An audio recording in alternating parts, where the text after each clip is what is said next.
Hello, viewers. Thanks for tuning in to Drawing Comics Conan Part 15.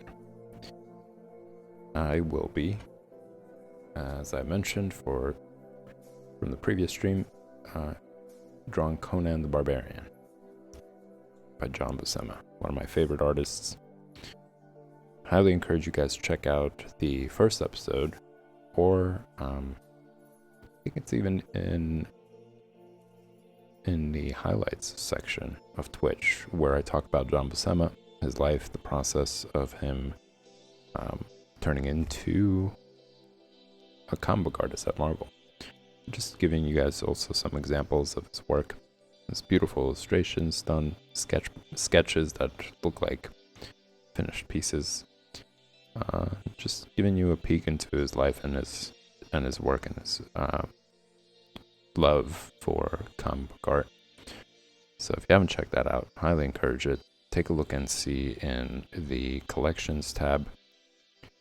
There's a section for highlights. You could also check out the YouTube channel, where I've uploaded it to the YouTube channel, just a flick on its own without having to watch the entire episode. It's worth it, and beautiful work to check to look at. Okay, and with that said, let's jump into the next panel. I'll just show you guys what's going on here. Conan is trying to find this guy right here. He is a cult leader, and there's some confrontation that he needs to address with this cultist. And he infiltrated, he dressed up as one of the cult members, and then he was discovered. And now we're here. We're about to find out, well, you could kind of see what's about to happen to Conan. But it doesn't reveal what happens to him after, when his friend comes to his rescue. So we're going to be dealing with this comic and then moving on to this one, which really shows such expression. It's such a great panel. Again, it's like a great mixture of realism, right? There's like a realistic face expression there, and also it's still comic book feel, right? You can't see every single tiny little detail on the face, but it's just enough to play the middle ground between both, which is beautiful. He does it so well. This is one of the biggest reasons why I'm drawing it. I really enjoy his anatomy. He draws the figure very well, for both genders, male and female, and he overall just a wonderful artist. So I'd like to learn as much as I can from his panel work, and it's just similar to reading. You know, it's not just about learning from the artist or drawing out the comics or anything like that. It's like reading. When you sit down, you read a book, you're getting into the story that the writer has created. You're getting into the characters that the writer has created. So this is just done more visually and with my hand involved. You know, I'm drawing out all the characters that they're creating, that they want you to imagine, that they want you to partake in. So I'm living through that. I'm also creating the backgrounds and just getting into each panel thoroughly. Sometimes and I'm guilty of it as well, even though I like studying the art of the artist of the comic, I do sometimes want to find out what happens in the story, and I don't take as much time with each panel as I should. And this just kind of gives that perfect opportunity.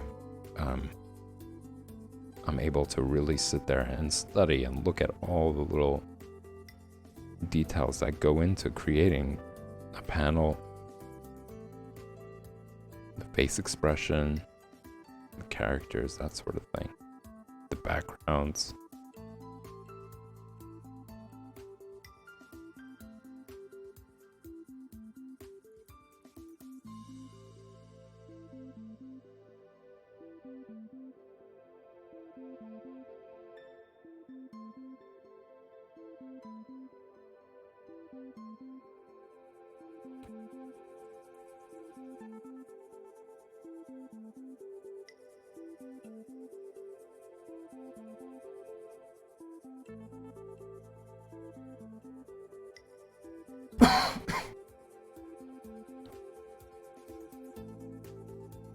I'm trying to be as precise as possible, get as much detail down as possible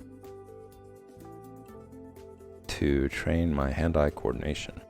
It's not just paying tribute to the original art or honoring the original art, it's also just practicing better, practicing to get better.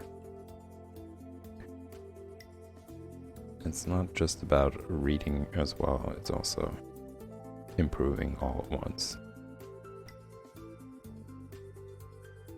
You know, you're drawing the anatomy, you're practicing the anatomy, you're practicing your hand-eye coordination, you're drawing all these various lines that are there for you.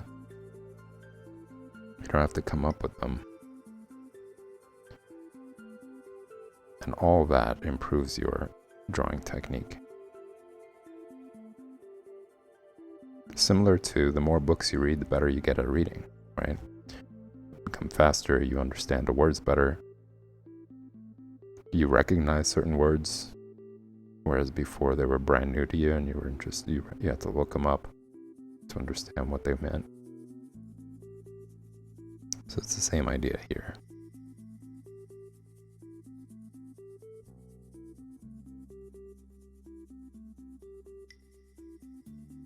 And you eventually just get better and faster.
Another favorite artist of mine that has a similar approach to comics is Alex Raymond. He did Flash Gordon. To be honest, I wasn't a fan of Flash Gordon prior. I was in a comic book shop, I was looking through, and the cover caught my eye, and I really liked how he drew faces, the facial features. I really enjoyed the style, and I opened it up and I looked through it, and I was like, I think this is good. This is good to learn from. And then I just read it, and I enjoyed it. It's an old school comic.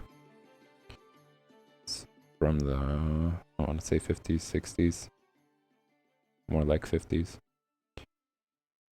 So it has similar like storytelling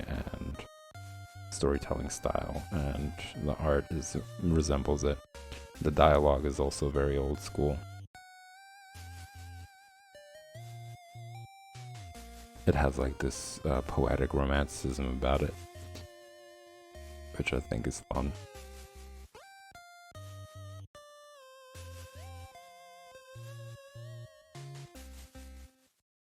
And it's like a time warp. You know, you're reading some material that really resonated with the times, and you could see like what the values were, what the style was like, that sort of thing for the media then.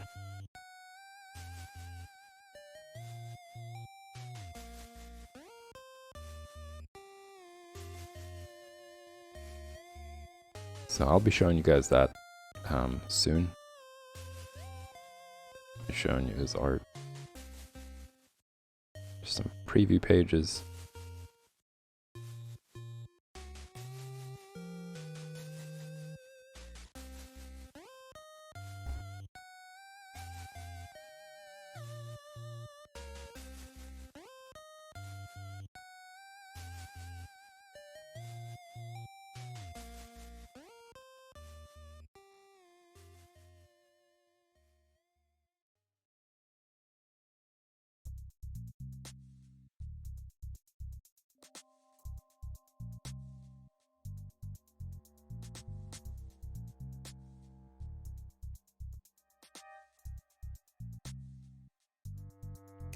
Oh, that's a little too dark.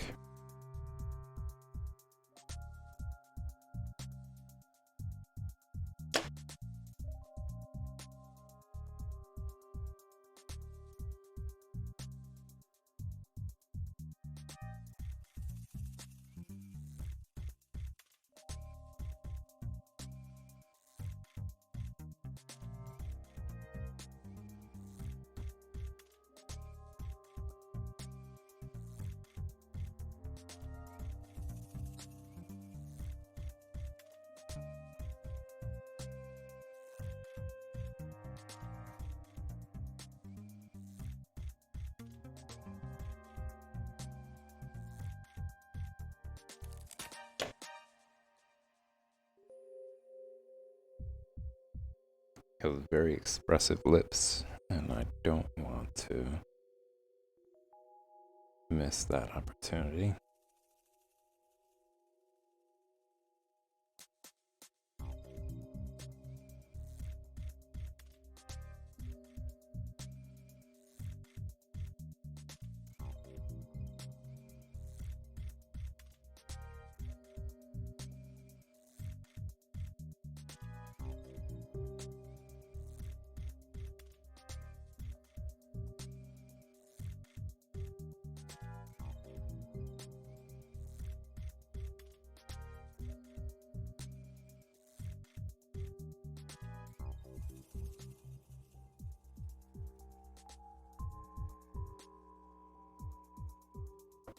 A little too dark around the neck.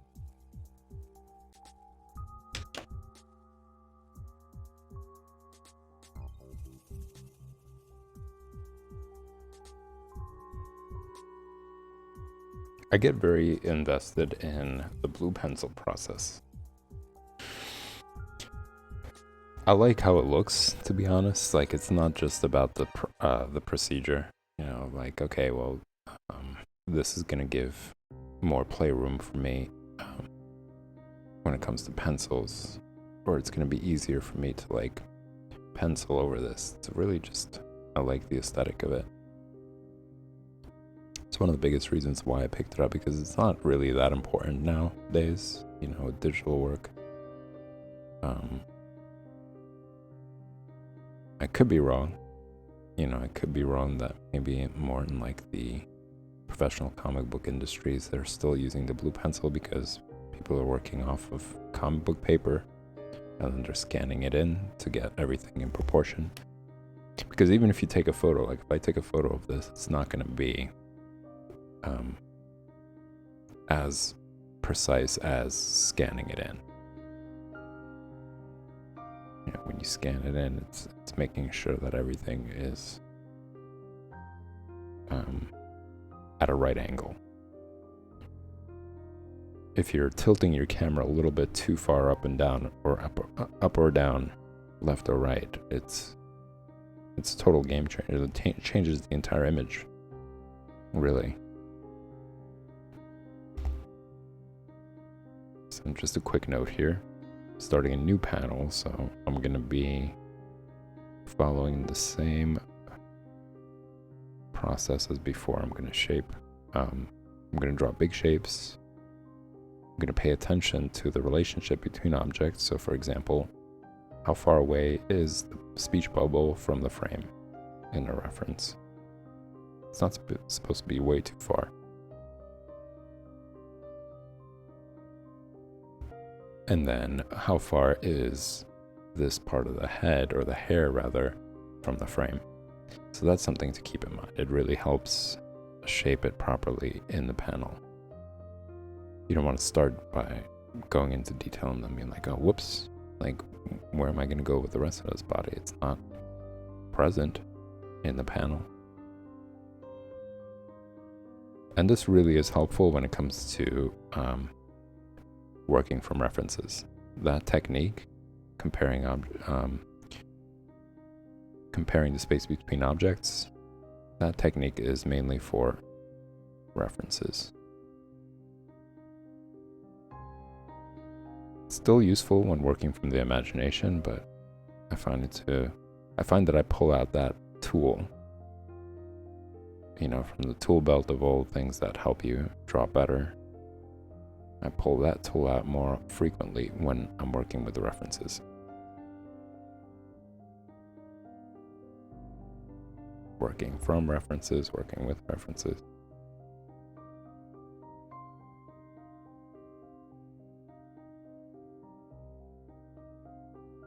So I'm not going to jump into detail just yet. I'm going to use these guidelines to maintain the angle of the face. I want to make sure that I don't draw it differently. It's an important aspect.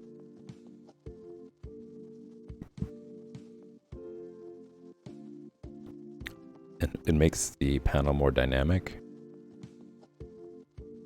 expression more dramatic. In a sense, it's a dramatic angle for a dramatic panel.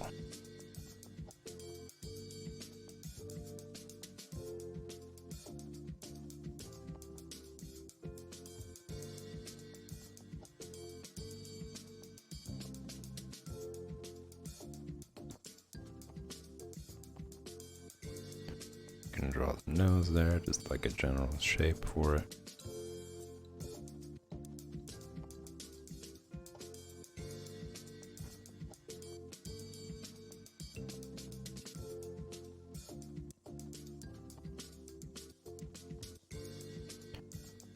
So once again, I'm going to look at the reference and say, how far away is the bottom of the lip from the chin? It's not too far away, so it shouldn't look like he has a bigger chin than he does in the reference. And that's just something to keep in mind.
Still keeping it loose.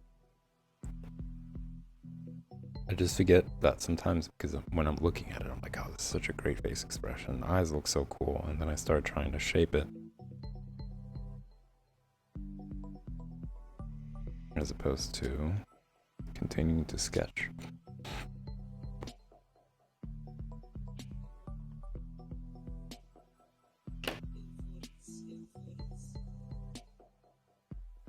I didn't sleep much long last night. I ended up staying up and drawing more.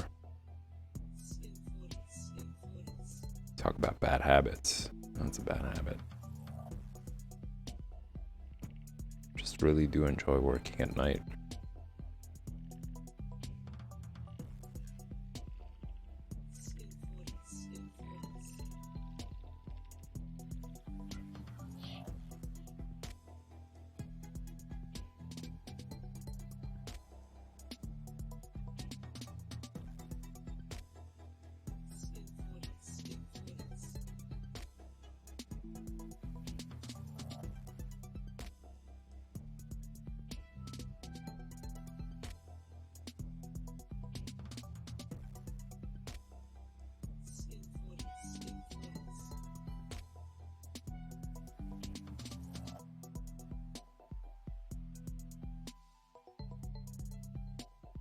But I did get some good results, so I'm happy with that investment.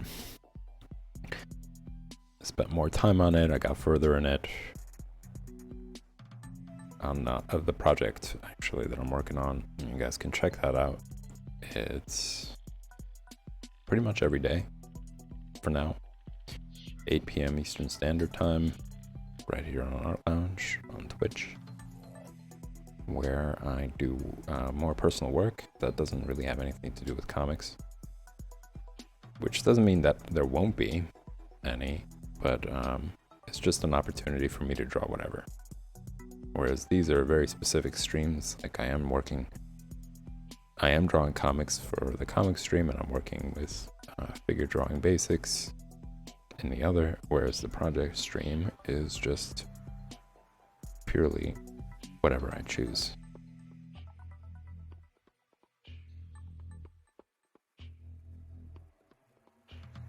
And then at 9,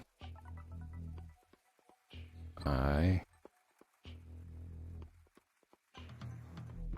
come back to comics, come back to John Buscema's work,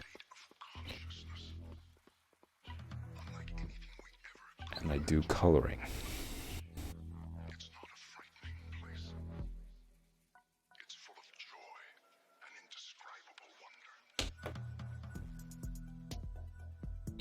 Or I use watercolor. Now, at some point, I'm gonna switch over to doing India inks. Just because I feel like that's what was used in back then.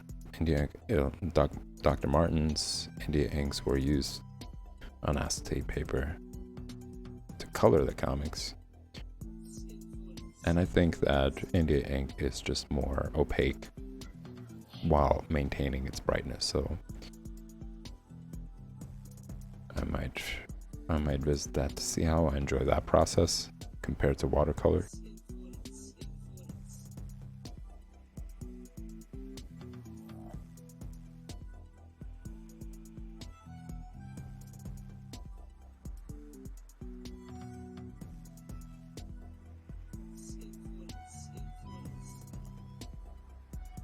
I do like this paper because it's versatile. Like you could sketch on it and the texture is great. You could also use watercolor on it, but it's limiting when it comes to that. When it comes to watercolor, it's limiting because it's just not thick enough. Like eventually paper starts to get hairy. You know, it's not thick. So the texture starts to change the more water you put on the paper or you use when you're mixing colors, and it burns holes in the page if you're not careful with it.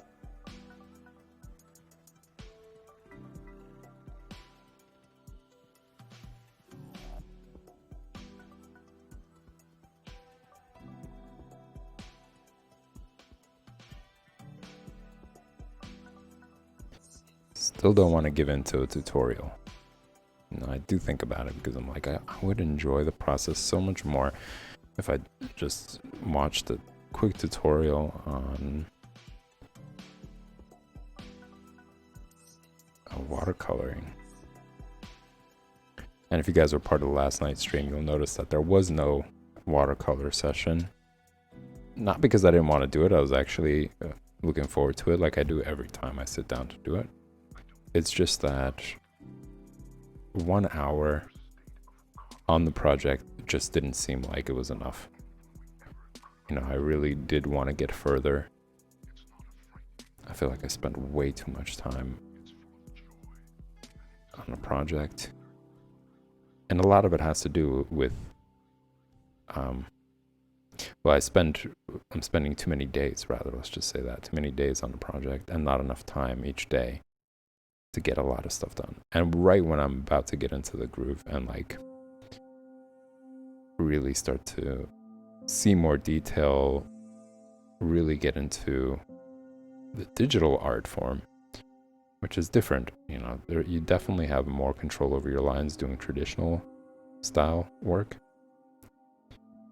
There isn't any sort of lag or delay, or, you know, you're looking at the pencil while you're drawing, whereas if you're doing it digitally, you have to look at the screen and just like work without looking at the pencil. And that's actually, it's interesting that I'm bringing that up because it does remind me of another technique, traditional technique that's used to improve your drawing. And that technique was covering your hand with like whatever, either cloth or something, covering it and drawing what you're looking at on the paper without looking at the paper. So you're connecting basically your hand-eye coordination even more so. All you're depending on is your hand-eye coordination at that point. You know, what you're seeing, your hand is putting onto the paper. And that just trains your imagination in a sense, like visualizing it in your mind because you can't look at it on the paper itself. So it's kind of similar, actually. I mean, it's exactly that. You're not looking at the pencil. The only difference is that when you're doing it digitally, you could actually see what you're drawing on the screen. But there is that disconnect between your hand and the screen, in a sense. You're not looking at your hand at all through the process. So I guess that's the similarity in it. Whereas the other method, you're continuously looking at the subject. So whether it's a figure or whether it's an object, you're looking at that. You're not looking at the results in any way. And you're just picturing the results in your head, and you're guiding your hand based off of like your imagination, basically. And it really does train you to become a lot better. So if you're looking to do something different, to challenge yourself, try that out. You know, pick an object, something simple maybe if you want to just start out. Like pick a shoe and sit and draw the shoe in that style, where you cover your hand completely with like, I don't know, a t-shirt or whatever it is, and draw underneath it and see how well you could actually do it. And what you do when you're using that method is that you're just trying to continuously draw with one line, basically. You could use your finger to, let's say, if you want to lift and move somewhere else, you can use your finger to like judge points, but you're just not allowed to look at what you're drawing. It would take away the entire purpose, which is to train your hand-eye coordination, your mind's eye, your imagination, all those things at the same time. It's a very powerful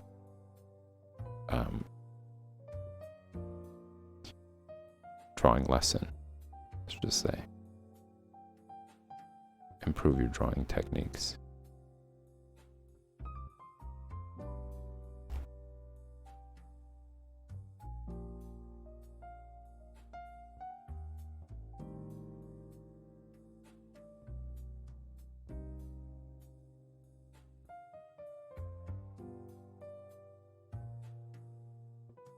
And I've seen some like amazing work. Like I haven't honestly practiced it enough, but I've seen some people like nail down a person's likeness. So they're drawing a person, they're drawing their face in that style, where they're not even looking at the figure. And then when they lift it up, it looks as if they did the entire time. So they've trained their imagination so well that they were able to do that. That's incredible.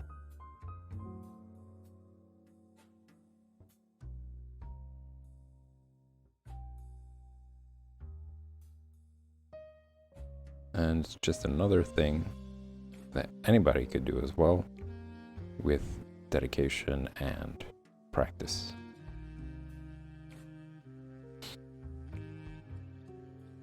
And I started to notice it when I was practicing that, when I was doing that. I started to notice the results as well for it, because I was practicing it more frequently.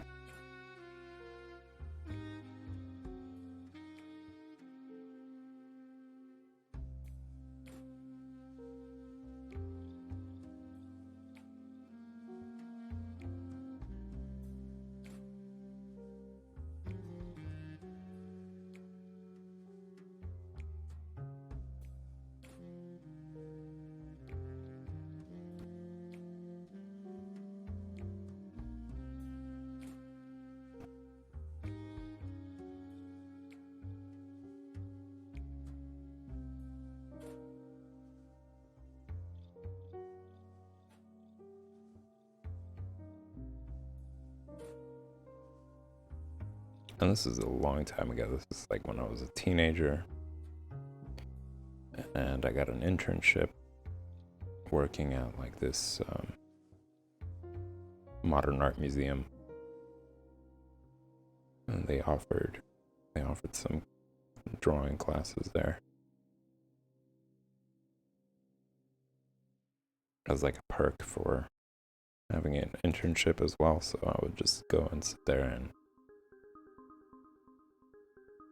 draw.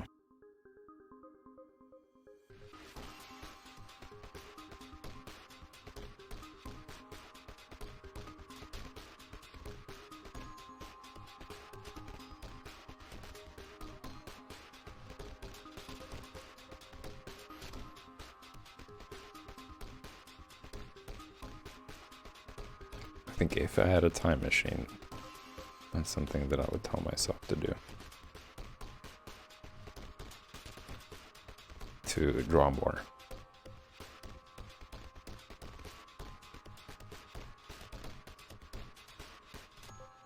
And a lot of it was just not having enough self-discipline. I used to wait for inspiration to kick in. Like, there would be days where I'm just sitting and then all of a sudden I think about it and I'm like, oh, I really want to sit down and draw right now. And those are great, and I always did enjoy it when that happened. I would sit down and I would draw, and I'm like, oh, I should do this more often. This is so much fun. But I used to just work off of that all the time. I used to be like, I want to feel that, that burning desire to sit down and draw something. And there were times where it would be like an entire week where I would do that. I'd spend hours and hours sitting there and drawing, and then I just wouldn't do it again for however long. But then once I started to like self-discipline and tell myself, just do it.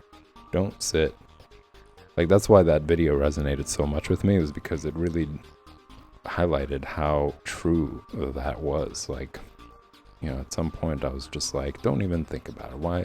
Like, I would sit there and wonder, why don't I just do it? And then I would realize, like, a lot of it was just that, you know, it was like,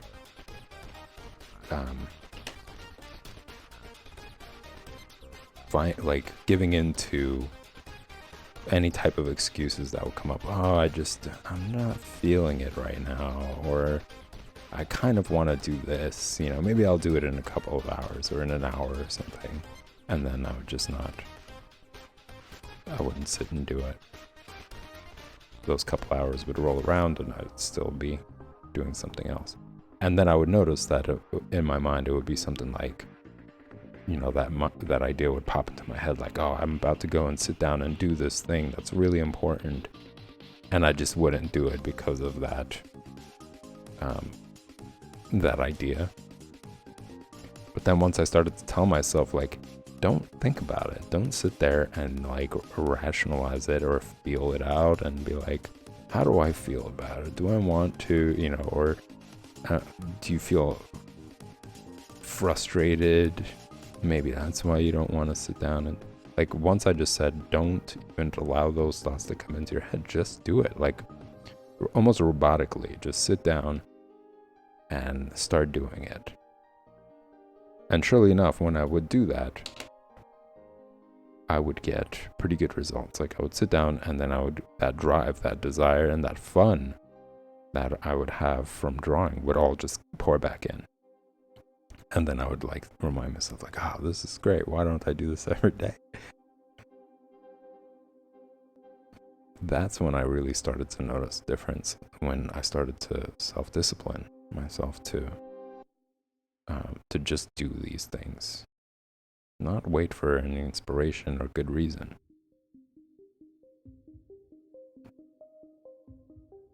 To just sit and do it.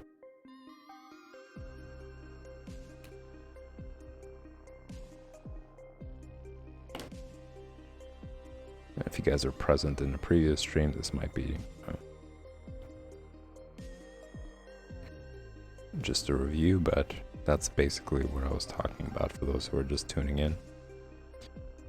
I was talking about how people claim that they don't have the skill or the talent or whatever it is, and my point is that you just don't have the self-discipline that you could train yourself to have. You know, so when people say like, oh, I'm just not good at reading, I'm not good at writing, I'm not good at playing music, like, what they're saying is, I just don't want to self-discipline or develop self-discipline for myself. I'm disappointed by my lack of it, which means that I'm no good at it, at whatever it is, whether it's drawing, whether it's playing music or whatever else.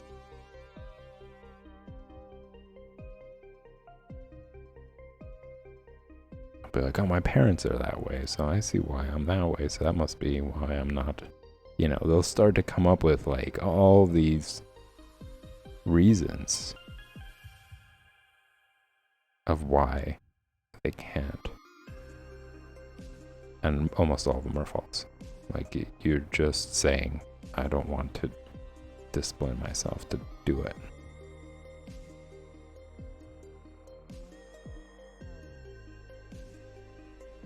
And that's not something that comes natural. I think that's something you develop. Like, some parents are really good at developing it, not forcefully, but they're just able to work with their kid in a way where it becomes like a good thing, a positive thing, a fun thing, a rewarding thing, you know, like all those things, just training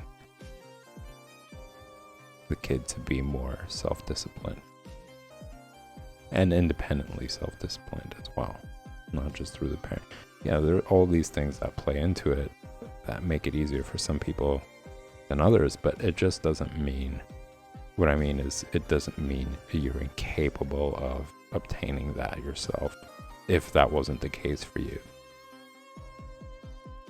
Yeah, it's a defeatist attitude to like come up with reasons.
I really like how he drew the eyes here. I think it's like one of the most gravitating parts of the drawing for me.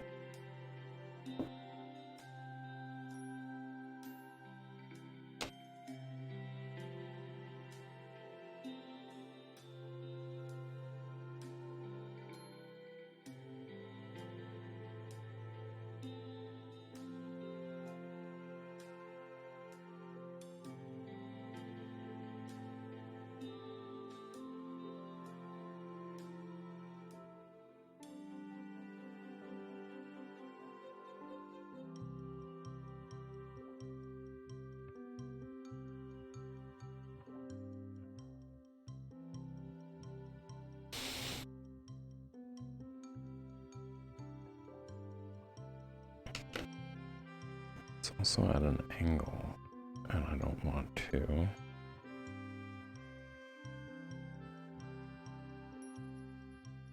I don't want to make that mistake.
It's such a shame that there was no, like,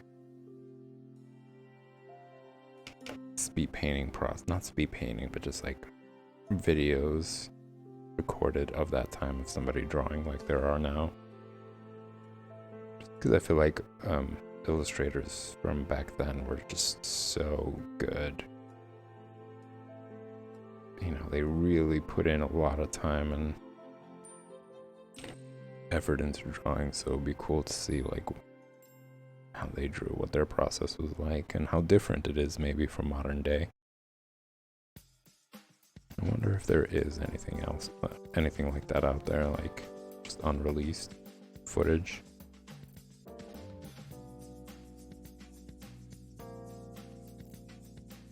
I think for John Buscema, there is that How to Draw Comics the Marvel Way. That's out on YouTube, and you could kind of see what he's doing there.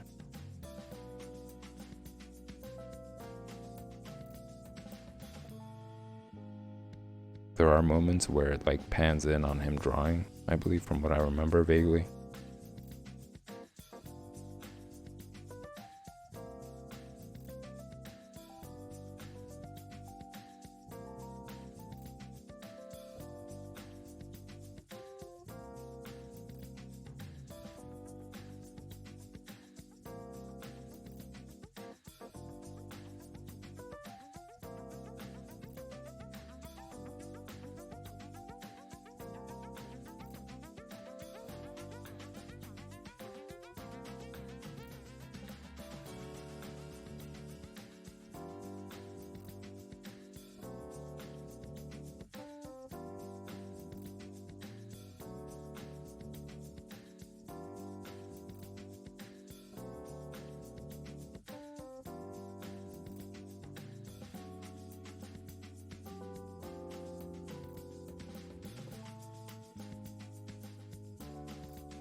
I think it needs some work.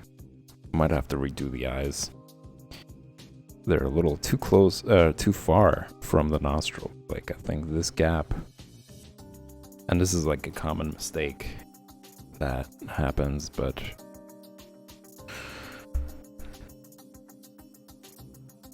yeah, I think I made that mistake. Let me try to correct it. Oh boy, look at that. Look at it ingrained in there. Still peeking out.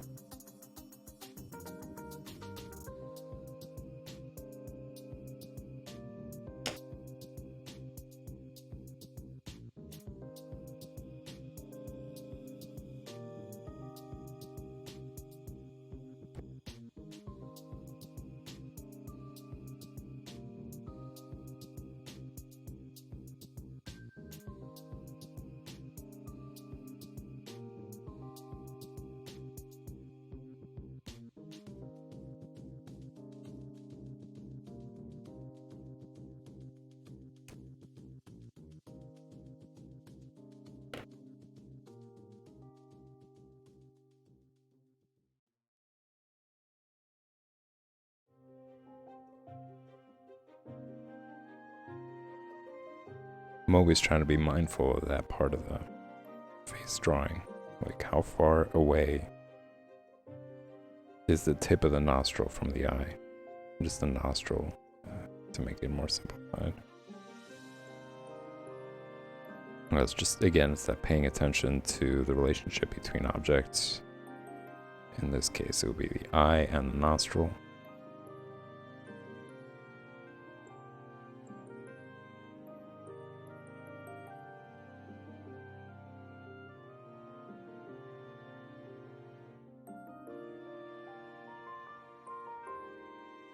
That's a really, really important detail.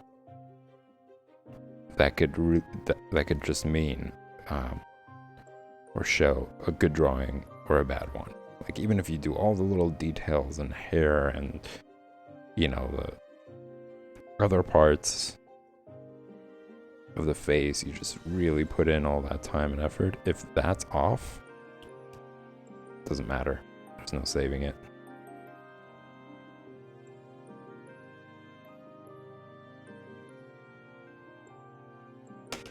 All that detail won't cover up this really important part about the face.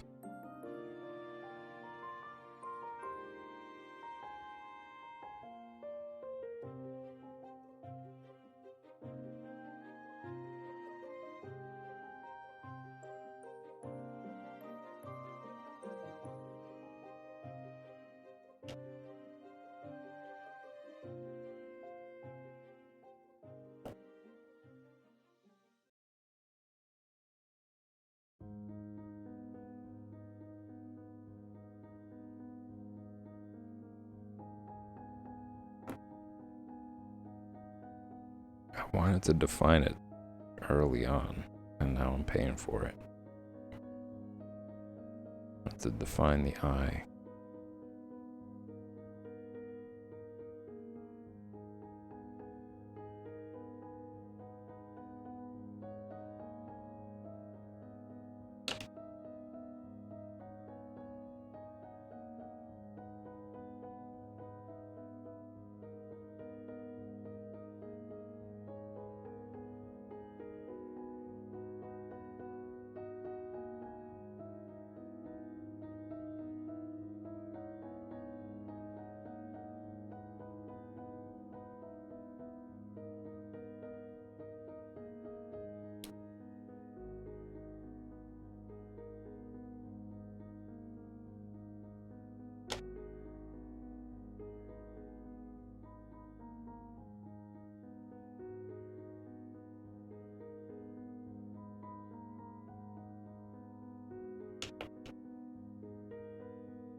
Ladies and gents, I believe it is coming to the end of the afternoon stream. I will be back for the evening stream at 8 p.m. Eastern Standard to work on my project stream, as I mentioned earlier. And at 9 p.m. I will be coming back to Conan to do some watercolors. So join me then. I'd be happy to have you. And keep drawing. I'll see you guys soon.